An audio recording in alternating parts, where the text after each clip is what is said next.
Everyone, can everyone, well, you can't answer because you're muted, but hi. Good morning, evening, afternoon, wherever it is it finds you in your day.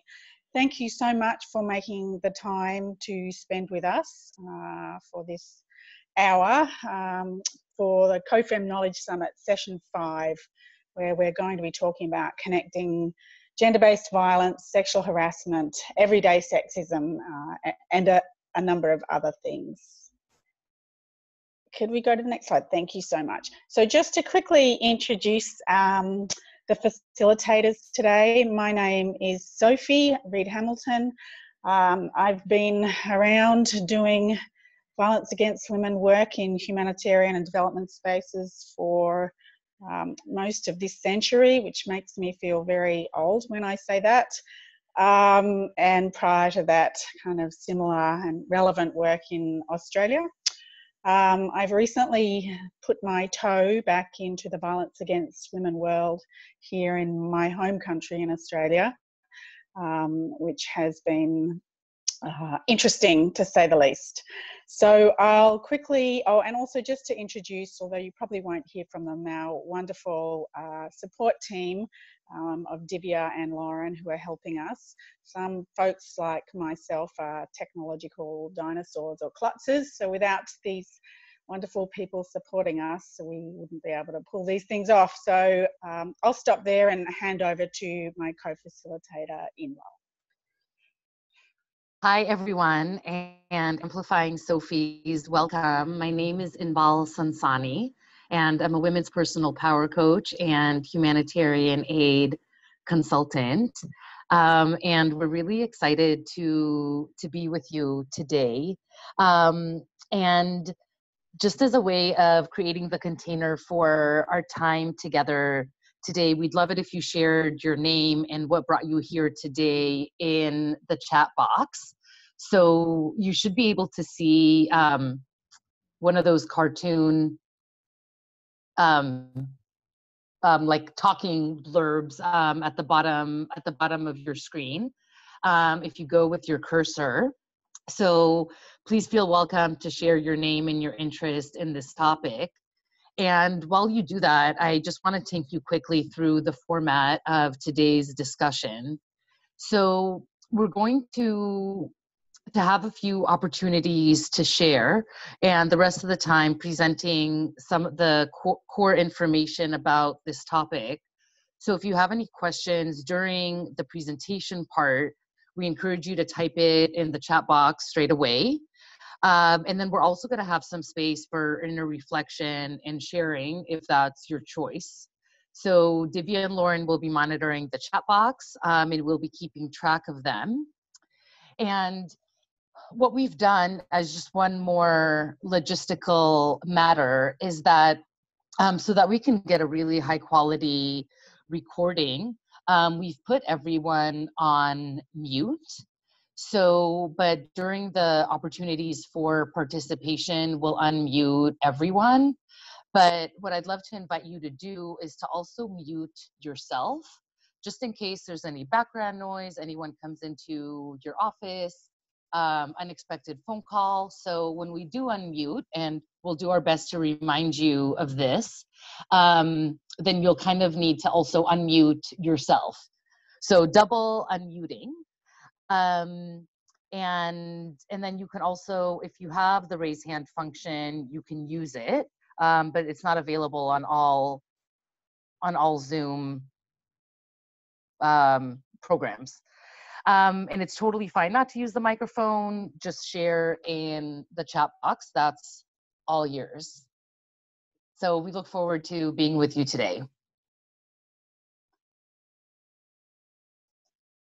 Next slide, please. Sorry, I'm just unmuting myself. Look, let's just start with a quick overview on COFEM and who COFEM is and why we think COFEM is important. So if we could just quickly go to the next slide. So for those who aren't familiar with COFEM, the Coalition of Feminists for Social Change is an advocacy collective made up of activists, practitioners, academics, researchers, and others working globally in different places and different ways to end violence against women and girls. COFEM was formally formed in 2017 to help create a feminist space for people in different parts of the globe, working on violence against women, for us to kind of critically engage with and address some of the challenges in our work. Some of those challenges have always been there. Some of those challenges really have been more emergent in the last few years. And I guess just to note that the conversations that led to a meeting in 2016 at which the idea of COFEM was formalised is that many of us have been having these conversations over many years, and a lot of feminists, practitioners, researchers, activists have been becoming increasingly alarmed over the last decade by the sense of a shrinking space for work on violence against women, and what has been in some places an active undermining of our work to firmly centre women and girls in our discourse and practice in humanitarian and development settings. Although, as mentioned earlier, I've recently come back to working domestically, and I want to highlight that the issues are similar in non-humanitarian and non-development settings. So the shrinking space kind of manifesting in lots of different ways, but all seem to be linked by this depoliticising of our work on violence against women and girls and the issue of violence against women and girls. And we've kind of seen some challenges arising that include issues like the rise of gender neutrality, this emergence around competition around victimhood, who's more harmed by what types of violence, a shift from movement-led and activist approaches to a very technocratic approach to working on researching, understanding and trying to address violence against women. And amongst a range of other things. So if you're interested in learning more about the kind of key themes, we have a terrific new website that the link is there on the page.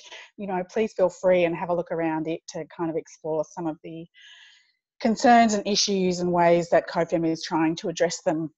Could we go to the next slide, please? Thank you so much. So I've covered, I think, a lot of this. That there has been amazing work by women's movements over many decades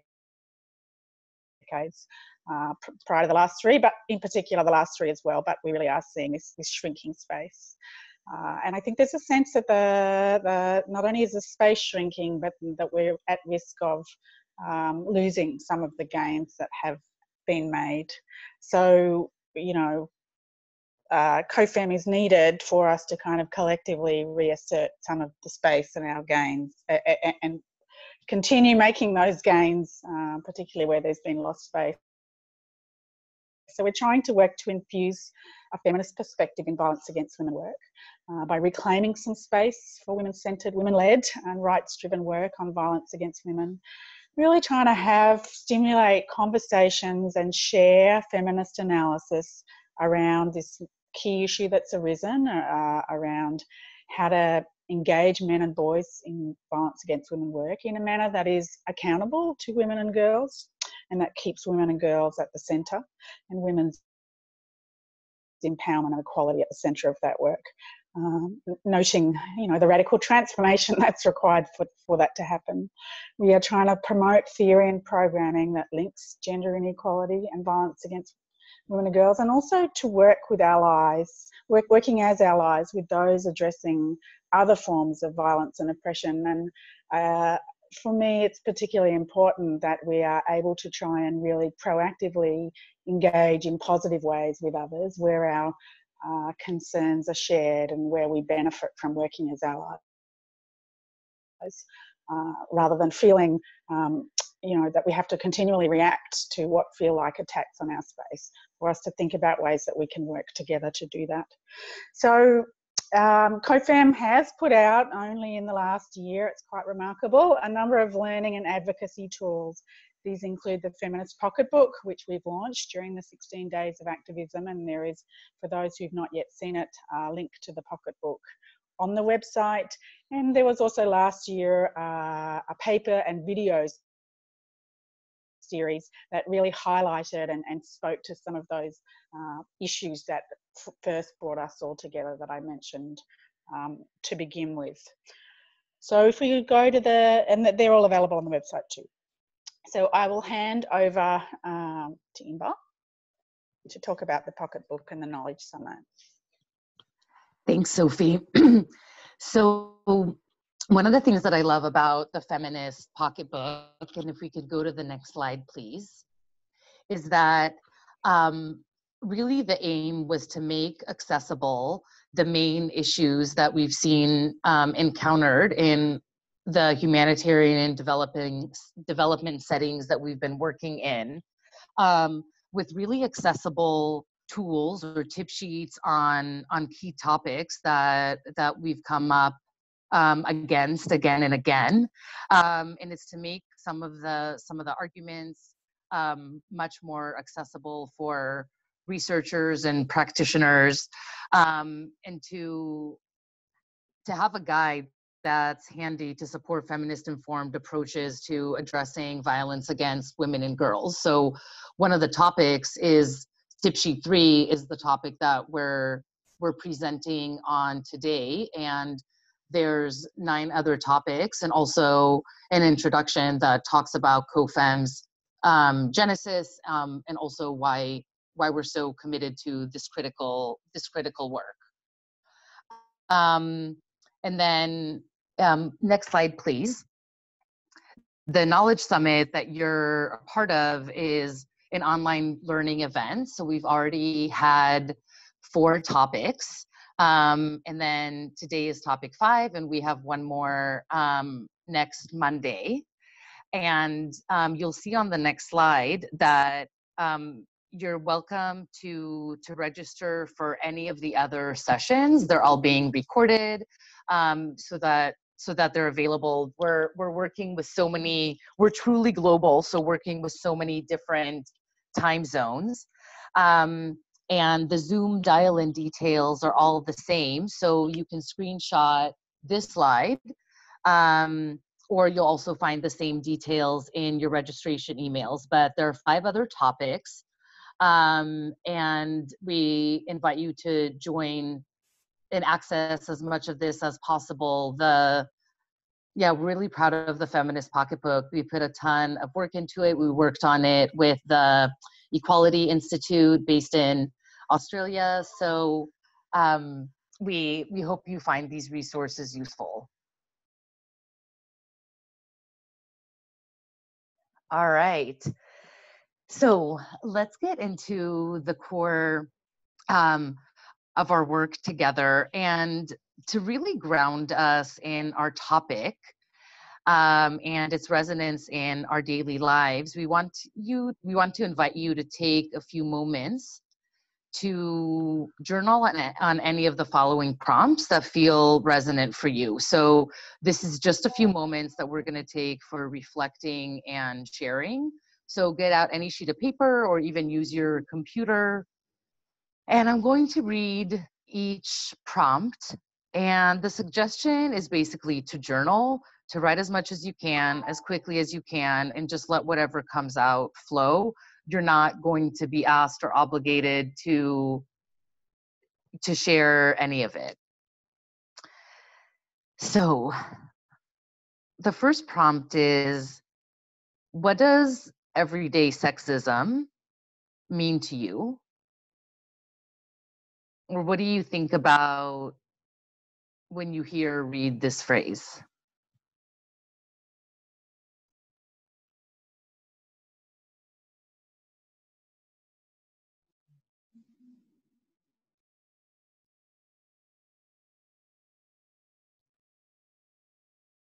The second prompt is,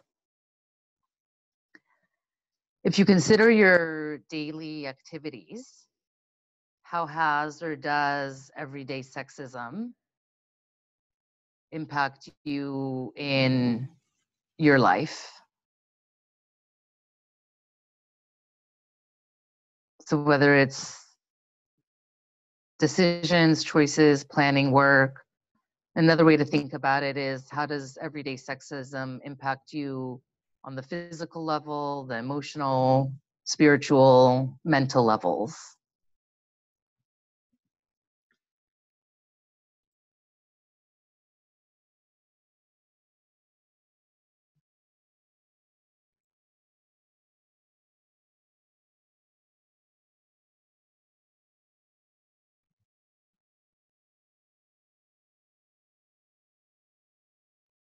And the last prompt is, how do you see everyday sexism impact those around you?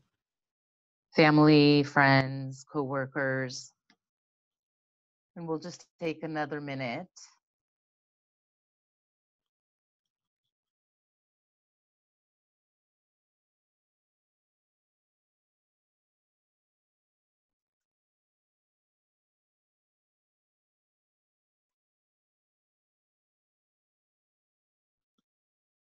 And I'd love to hear from anyone who would like to share. We'd really like to bring more voices into this online space. So I'm going to unmute everyone, and then just a reminder to also unmute yourself in the bottom left-hand corner. And let's just go for it, popcorn style, and hopefully we'll be able to hear everyone.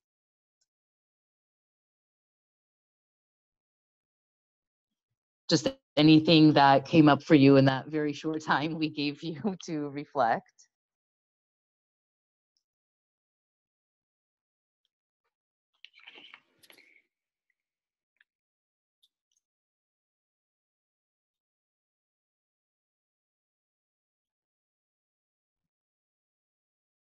This is Sarah speaking.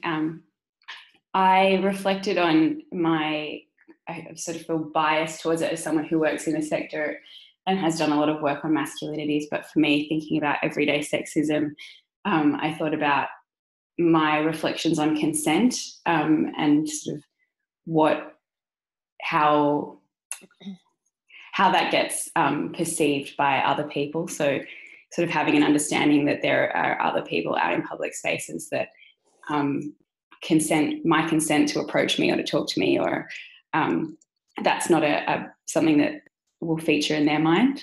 So kind of thinking about reflecting on consent. I love that. Thank you, Sarah. It's, yeah, that we walk around with a certain understanding or expectations, and that others may not share.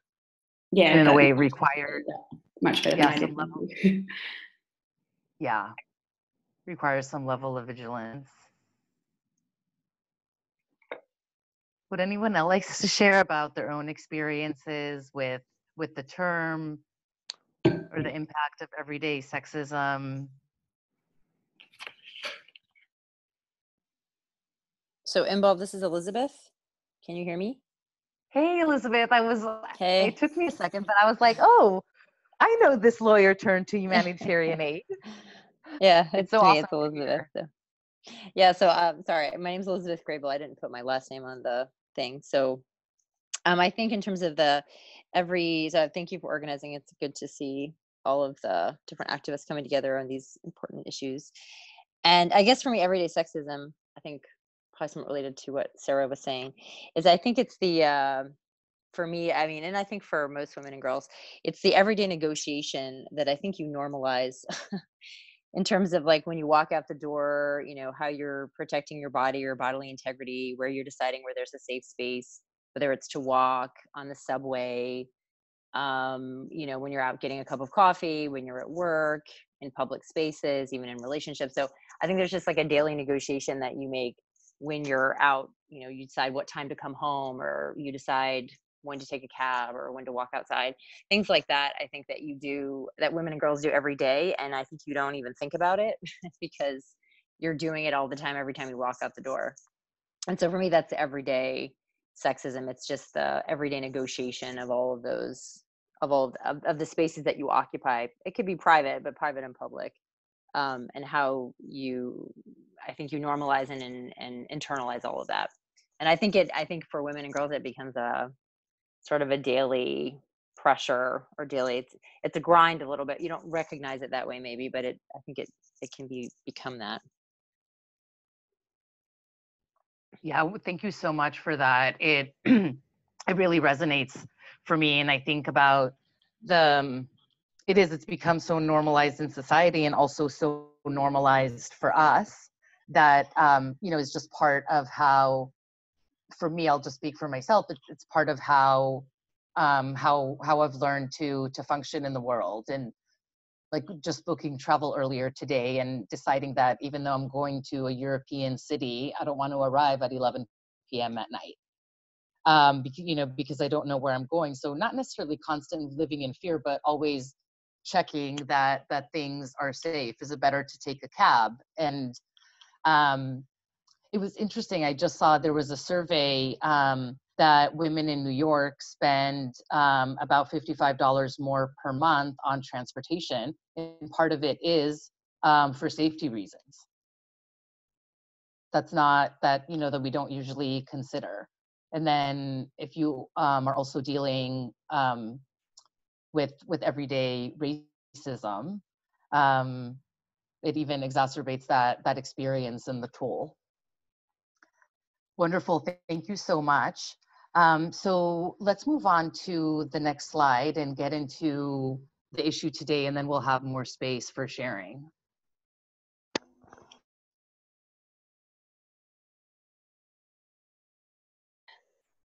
Thank you. I hope I'm muted there. Even I can manage that. So thanks very much for having that conversation around everyday sexism.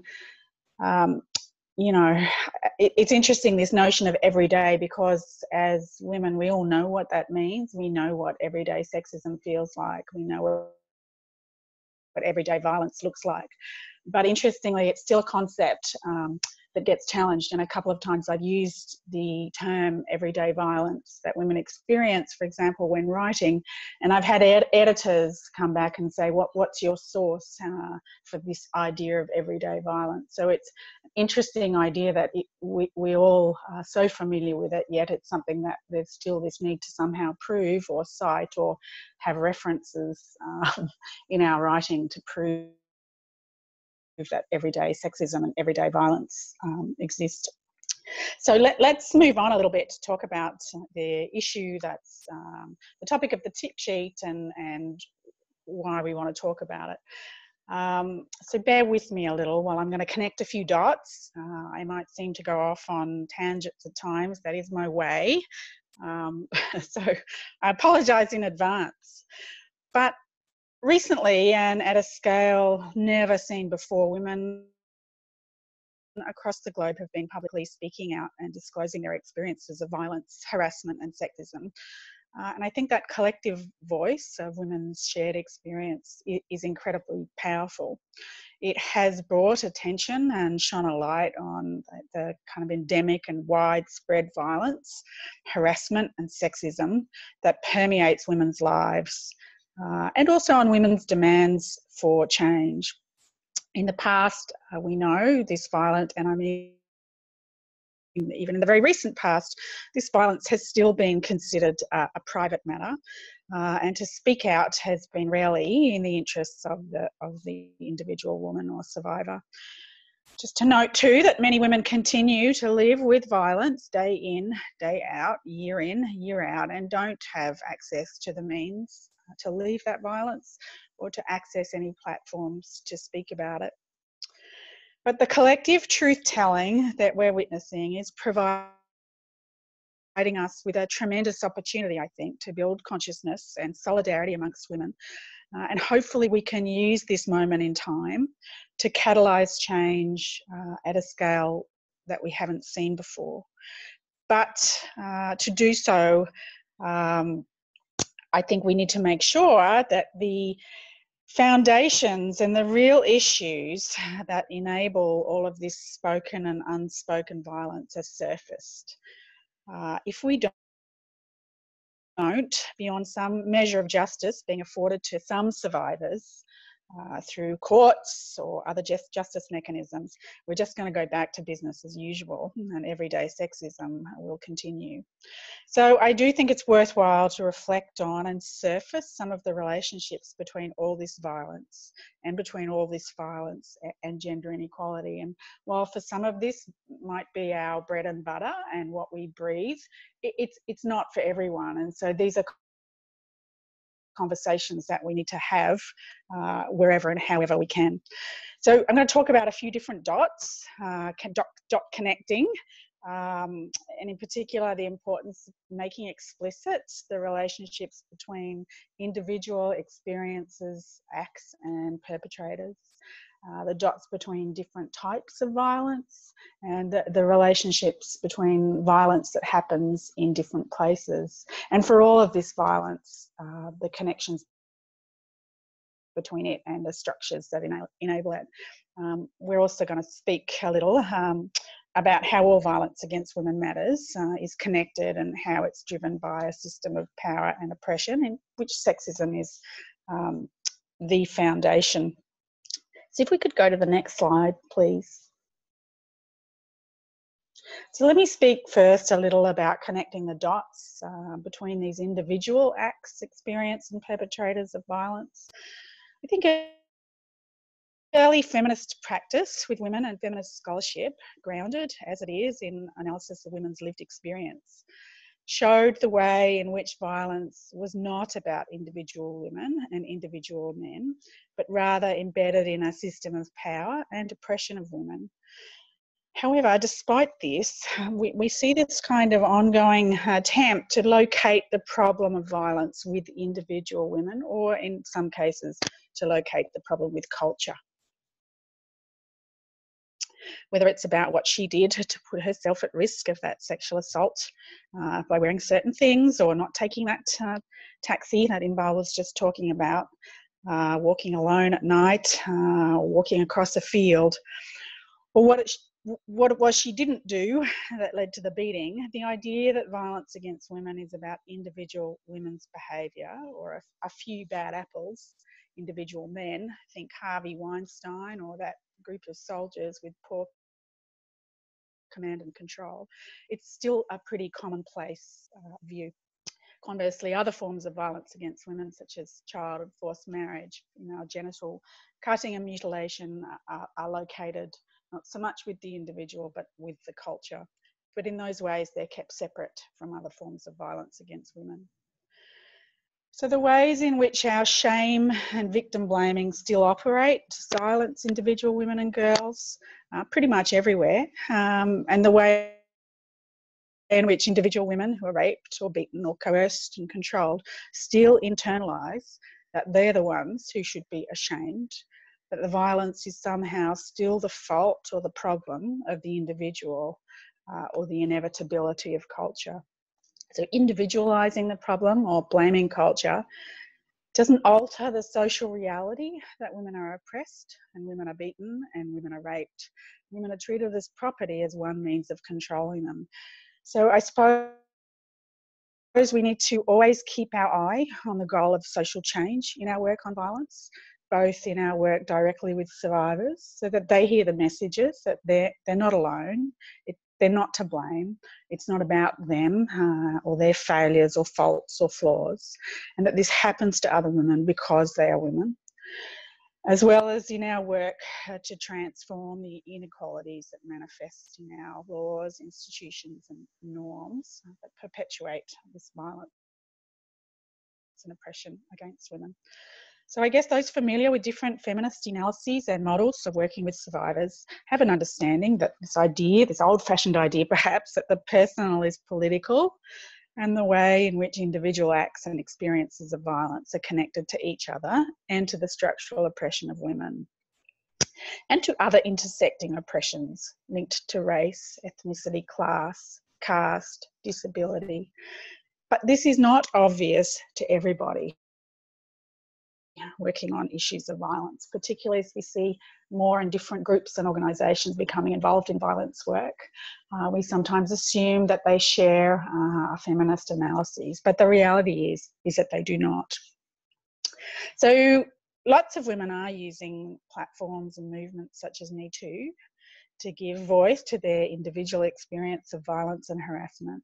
And we need to make sure that the connections between all these experiences and those that go unspoken are made explicit and linked back to the structural inequality that enables them.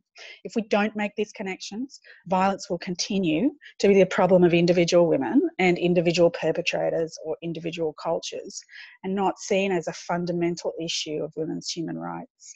And our main responses will continue to be to try to help women heal, move on with their lives, or to implement increasingly popular parenting programs, for example, that still hold women responsible for protecting children from men's violence. And we will continue to rely on justice systems that have proven time and again to fail women or to give any real measure of justice, either individually or collectively. So I think the challenge for us is to surface time and again the root of the problem, the structural, social, economic and political, gendered and other inequalities that manifest in our systems and social arrangements, our formal and our informal systems, and to continue to link individual experiences and acts of violence to the radical and profound transformation that is required to end all violence and all oppression of all women. Even if we live and breathe this, we can't take for granted that others don't. So can we go to the next slide, please? So I'll speak briefly around connecting the dots between different violences, particularly those related to violence, women and girls. And I really don't want to essentialise or universalise women's experiences of violence, recognising the multiple intersecting forms of discrimination and violence faced by women, such as women of colour, First Nations women, women and girls with disabilities and others. There is need for us to make explicit the connections between different forms and experiences of violence, from the everyday, casual and not so casual sexism that women face, to the racialised sexism faced by women of colour, the different types of harassment, assault, domestic violence, systematic trafficking and exploitation of women, to the all too commonplace and somewhat normalised murder of women by their partners, family members, communities, strangers. And I suppose, coming back to work in Australia, I'm faced with the reality that a woman a week, on average, is killed in this country in a context of domestic violence. And in fact, those numbers are much higher this year. And to some extent, we've made that everyday violence too. We've so normalised that it no longer causes the shock that it once might have. So women's Me Too stories, we've already touched on them, illustrate the kind of pervasiveness and the everyday nature, the connections between sexism, sexual harassment and sexual assault in particular, given that Me Too has focused in particular on sexual violence. But some people are dismissing some of these stories, particularly those of sexism and harassment, saying that they're not as serious as women's other experiences of violence. And one criticism has been that speaking out about harassment is leading to witch hunts in which innocent men are being falsely accused, and that if we're not careful, the pendulum will swing too far. But to minimise women's experiences of everyday sexism and harassment, and to somehow separate them from the real problem of gender-based violence, and I say real problem in quotation marks, just serves to hide the ways in which gender inequality, the foundations of violence against women, is maintained through everyday sexism. So distinguishing some kinds of violence as less or more serious prevents us from rejecting unconditionally all discrimination and violence against women as human rights violations. Positioning sexism and sexual harassment as somehow different from the real problem of violence against women actually ignores the real problem of gender inequality.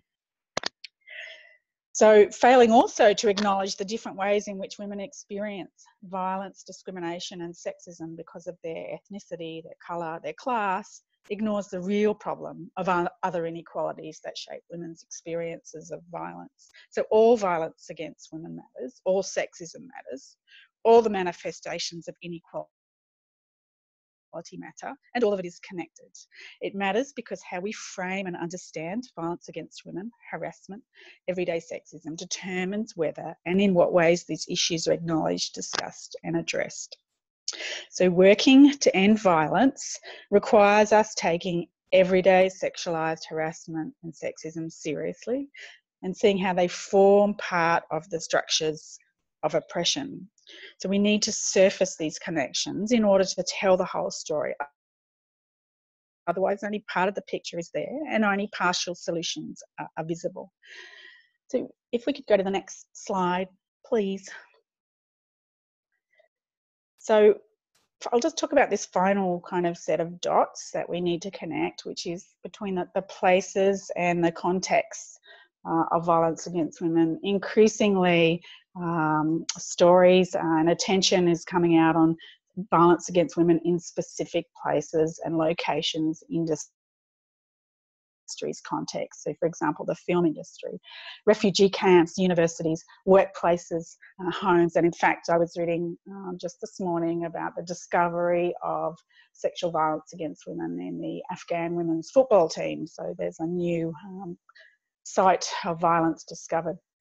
The problem with this is that if we don't connect the dots between all these different locations and spaces of violence, there's a real risk that violence against women becomes seen as caused by some kind of fault or flaw in the institution, the location, or the context, that it's about a lack of policies, the failure of policies in a workplace that enable harassment, and the current work within the United Nations on the discovery of sexual harassment and violence in the United Nations is a good example of where we're looking at what are the policy failures rather than why is this violence occurring in the first place? How is it connected to other violence that is occurring, and how do we address the underlying context rather than constantly trying to put band-aids on it to manage it?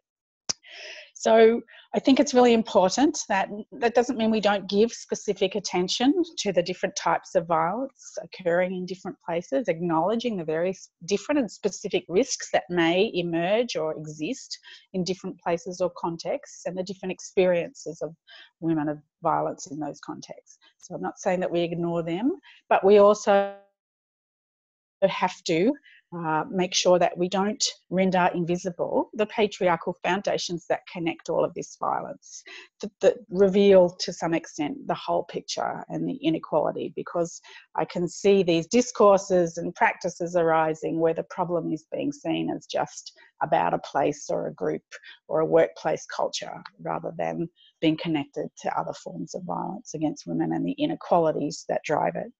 So if we could go to the next slide, please.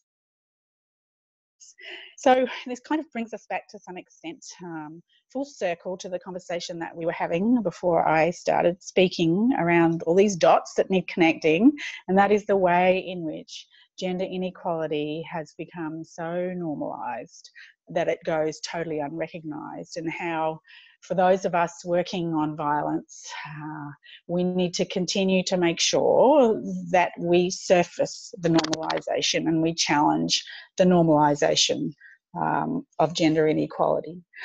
I think that I am going to hand over to Iqbal to talk us through a little of all the positive and wonderful things that are also happening in the world for us to challenge all these different violences and the inequalities that underpin them. Thank you so much, Sophie. Next slide. So one of the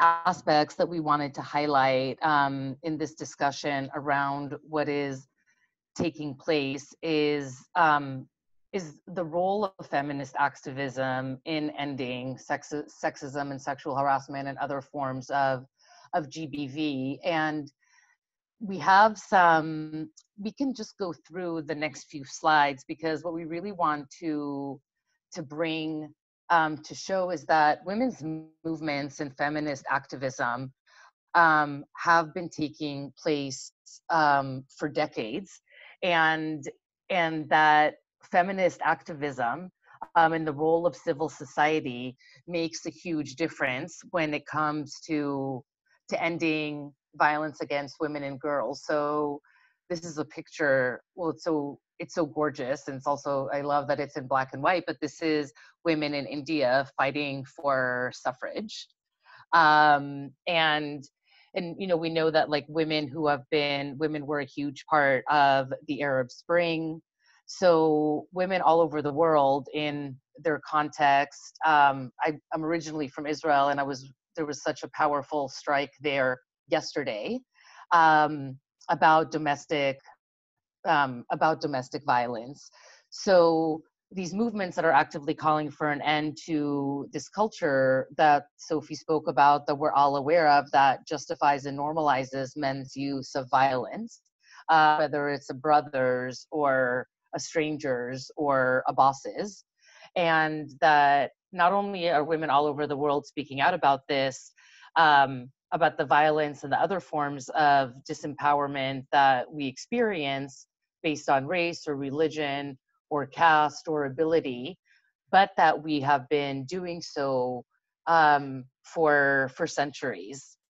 So, and one of the, I guess, the more global movements that have been happening is the Me Too movement, and the Everyday Sexism Project. If we can go to the next slide, where you have really young girls, even like adolescents, talking about the everyday sexism that we experience. A friend of mine in Israel said that, you know, the young women who came to the strike yesterday and just speaking to one another, imagine if my brother did this to me, imagine if my brother did an honor-based crime against me. And really that at such a young age, we're already taking this on and internalizing this oppression and the inequality to survive, to keep ourselves safe, and to function in the world, while we also internalize responsibility for this structural inequality. So we wanted to highlight some of this, and in the next slide, just one last example of the Time's Up movement in Hollywood, and again to highlight that, you know, we can see some of these movements that are focused on, you know, on specific industries or specific places, but that the everyday sexism and sexual violence, all of it is connected through the root cause of gender inequality, as Sophie outlined for us. So let's move on to the next slide. And we wanted to bring this back to us, and how we deal with and address everyday sexism, and to really start by affirming how hard it is to work in organizations that are hostile, and the risks that it can pose to us and to our colleagues, and the importance of having safety in any activism that we participate in.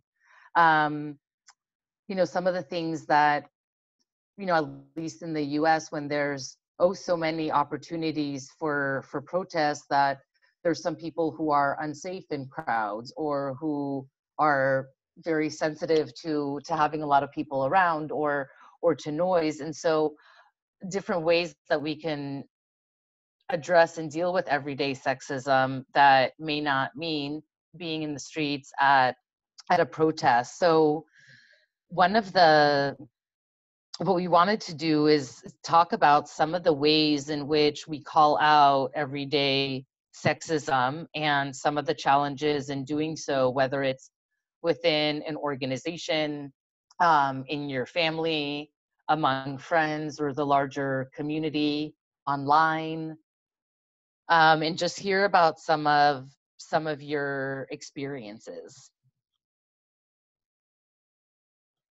So I'm going to unmute, and then if you've muted yourself, please unmute yourself again in the left, the bottom left-hand column. And I'd love to hear either of current experiences or past experience in which you've called out everyday racism, if the challenges in doing so.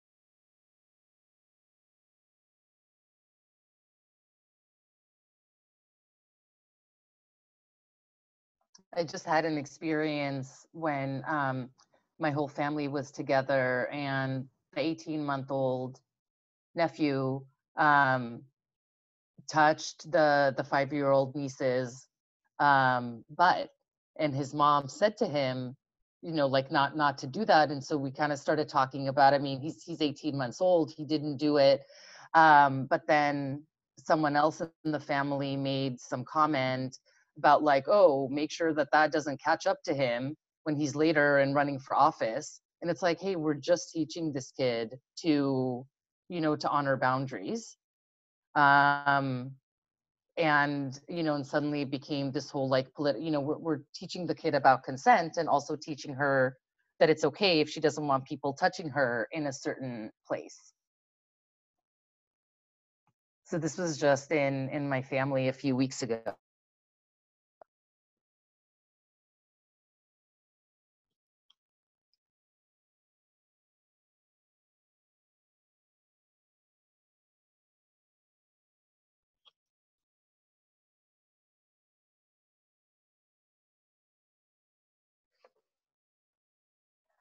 Well, I think we can move on to the next slide, unless anyone wants to share either through the mic or in the chat about some of the practical tips that are included in the tip sheets. So some of the recommendations, and then we can go back to further discussion. Thank you, Inbal. So yeah, we thought it might be helpful just to circle back to the tip sheet, the pocketbook that's brought us all together in these 16 days, and look at what some of the practical tips in there are, and then have some space for some comments or additions to those, and also if there's any Q&As. So I might just run through the tips. In the tip sheet, you'll see they are broken up by different groups. Here we're just laying them out all together.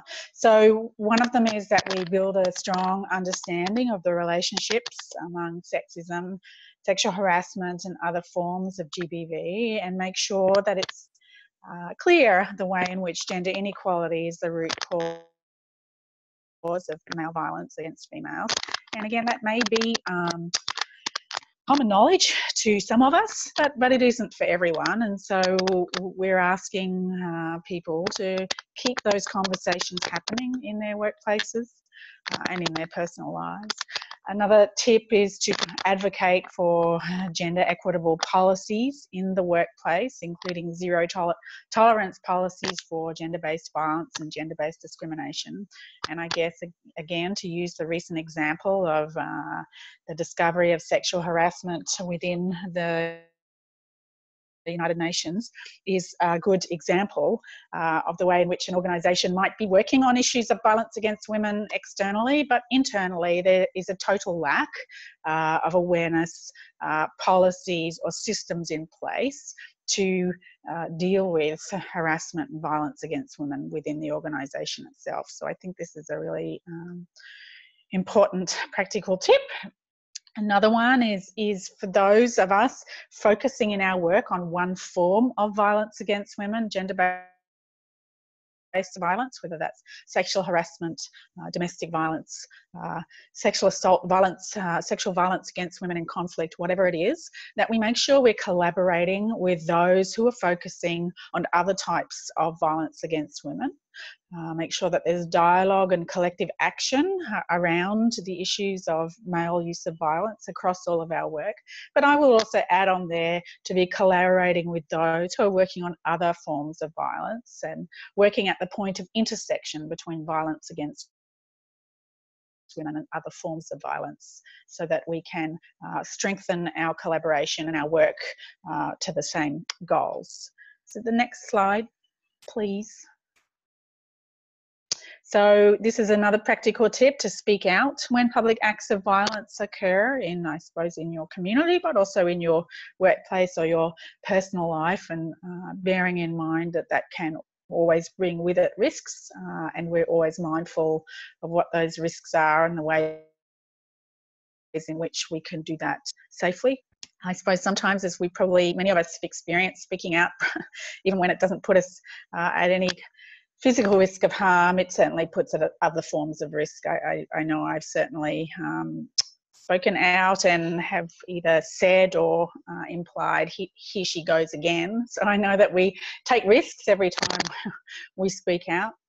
That we validate and empower ourselves and other women to speak out against the harmful effects of violence and violations against them, including harassment and sexism, and bringing it back to that point of taking the responsibility and the burden off the individual survivor as the person who has to own that violence, empowering those who wish to speak out.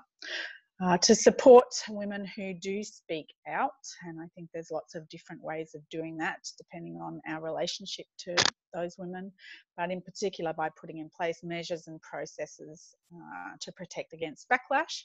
And there's also one of the tip sheets in the pocketbook is on backlash. So if we could go to the next slide. So to fund and support policies based on feminist understanding of gender inequality as the root driver of violence against women, so that we're not just addressing the problem in a superficial manner that doesn't get to the core or the root of the problem. That we integrate attention to gender equality into other sectors and areas of work, health, education, infrastructure, etc., to make sure that there is a coordinated approach and a sustained approach across areas to ending gender inequality. And to implement policies specific to sexual harassment and the protection from sexual exploitation that integrates safe mechanisms for monitoring, reporting and investigating. And I might stop there on the tips, because I'm sure you've had the opportunity to read them. But perhaps at this point we could have a few minutes of discussion. We're going to unmute everybody. And if there is any comments that you want to make on any of those practical tips and any that are missing, please do feel free. And also, if you have any questions or other things that you'd like to raise at this point, now is the time to do it. So I'm going to go ahead and unmute, and please feel free to speak either to the practical tips or to any other relevant issues that we've discussed this morning, this afternoon, this evening, tonight.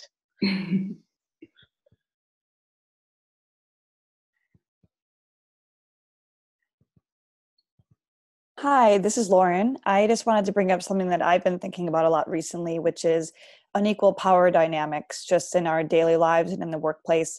I'm lucky enough with COFEM to work with a group of amazing women, and I know that's not necessarily the norm, but I've just been seeing a lot lately with my friends who are all very educated, strong feminist women who deal with these unequal power dynamics with their colleagues and feeling like, you know, if I have a superior who's male, that I have to kind of be cool with everything in order to benefit from any kind of support he wants to give me as I rise up through my career, or different opportunities I may not have access to. And it's just really discouraging. And I guess it's not a question, but more just a comment and an acknowledgement that I recognize that that's really hard to deal with. Thanks so much, Lauren. And I think that is unfortunately a common experience. And I think one of the challenges for us is to figure out how we make those changes in our workplaces, in our lives, on a daily basis, on a yearly basis, until we get to this point that we'll get to eventually, I have no doubt, a more profound transformation. Let's not forget that feminism has radically transformed the world in a relatively short period of time, and will continue to do so. But I think surfacing these issues is really important at this point of time, like the issue you've just talked about, Lauren. But I'll stop now. Anyone else, please feel free.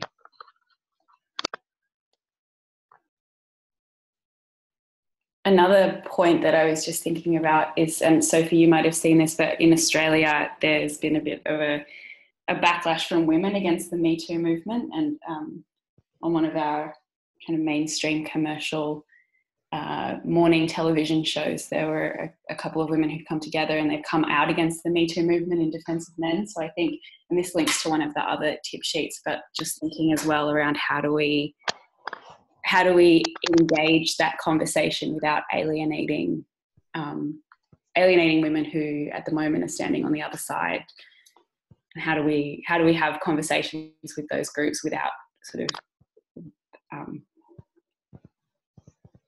I don't know, feeding into that anti-men discourse. That's a point that I don't have an answer to, but I'd be interested to know if anyone has come across similar things in their day-to-day lives.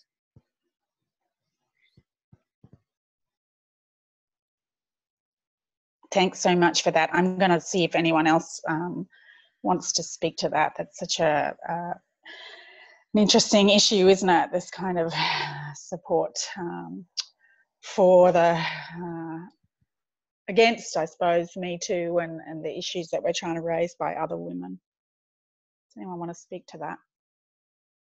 One of the things that it makes me think about is that, when we start to advocate for women, it's as if we are,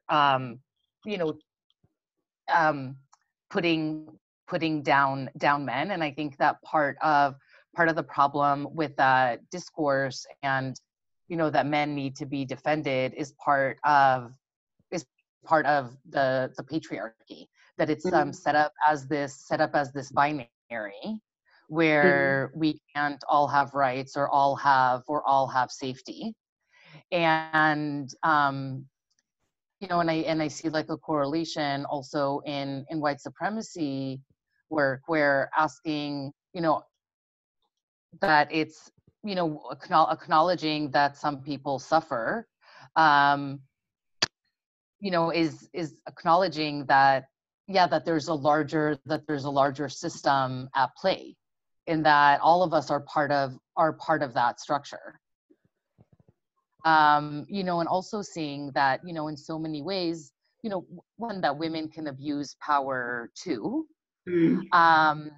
We all have that capacity, and also that in so many ways, like our internalized patriarchy and misogyny, that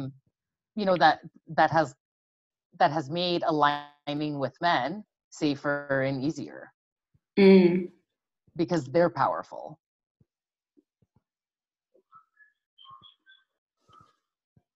So I feel like those are some of like the more systemic dynamics that are happening with that. And in the US, it's like, election after election, the amount of white women who vote, for white men, including those who are known to be predators. It seems to me inexplicable, but it is explained with this, with this desire to be close to like the core of power.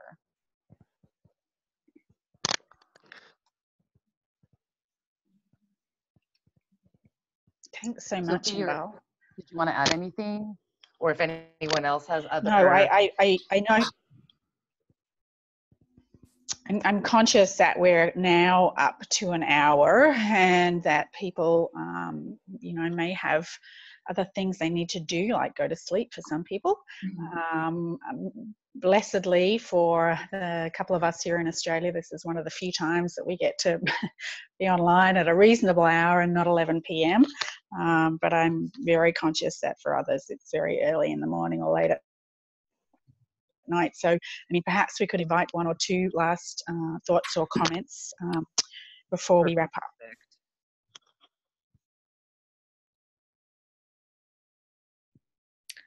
Thank you so much, Sophie and Inbal, for today's session. I actually, I was just thinking throughout your presentation about an issue that I saw playing out in my friend circle, this conversation about different forms of violence being prioritized over others. So, when the Me Too stories were coming out, there was a lot of conversation about, oh, well, this didn't sound so as bad as what someone else had experienced. So I don't think so-and-so should be, talking about this publicly because it's not on the same level and it's not the same magnitude.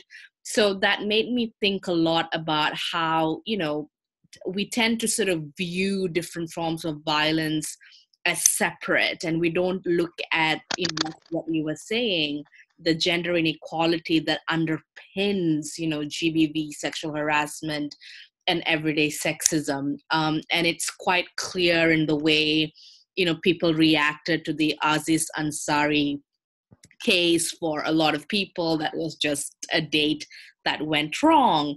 But for many women, we could see the patterns, and having conversations, just with your friends and family, you can see how normalized a lot of this violence is. So, I mean, I guess, I just want to know, how can we keep pushing these conversations forward? And I think it's great that we have a tip sheet because, our colleagues and the people that we work with, especially in the humanitarian and development fields, we have now, something that's on paper, just 4 pages, and we can use it as a tool to start this much needed conversation. But I would be very interested in hearing from you and from others on the call today. How can we sort of, I don't know, maybe sort of engage our colleagues in furthering this conversation, or making sure that we use different entry points to inform each other or to raise awareness that we shouldn't be looking at different forms of violence in silos. Instead, we should look at it as part of a system that oppresses all women and girls everywhere. So yes, that was my, a thought that kept going through my head throughout the presentation.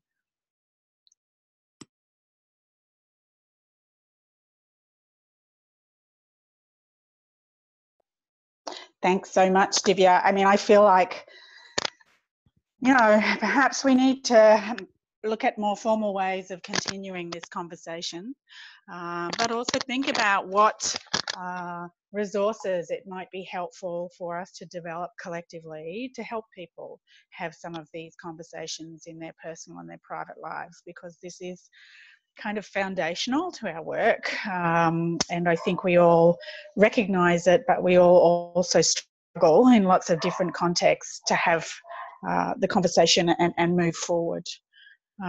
So that's no great answer, I know, but I think it's more around making sure that we make the space to continue this conversation with those of us here on this call, but also with others in our community, and look at what we need to do next to help us move forward beyond our 4-page tip sheet. One of the things, and this may sound kind of flip, but especially like with family and friends, I've seen this this tip recently where, if someone says something racist or sexist, asking them like, what do you mean? Oh, okay, could you explain that? And just, I don't get it. but in like really like forcing them, you know, in a way to account for what they said, because, you know, we've all internalized, like, what do you mean it wasn't bad? Oh, what would make it bad? Like, and just instead of like taking at face value, when people say like blah blah blah, you know, no, I don't know. And in a way, like, you know, not in a confrontational way, but really coming from a sense of curiosity, you know, a way of calling in others' internalized patriarchy, misogyny, racism, etc. Like, why is this expected? Because I think really helps to, you know, can help others to see, and I think is also a good way of practicing.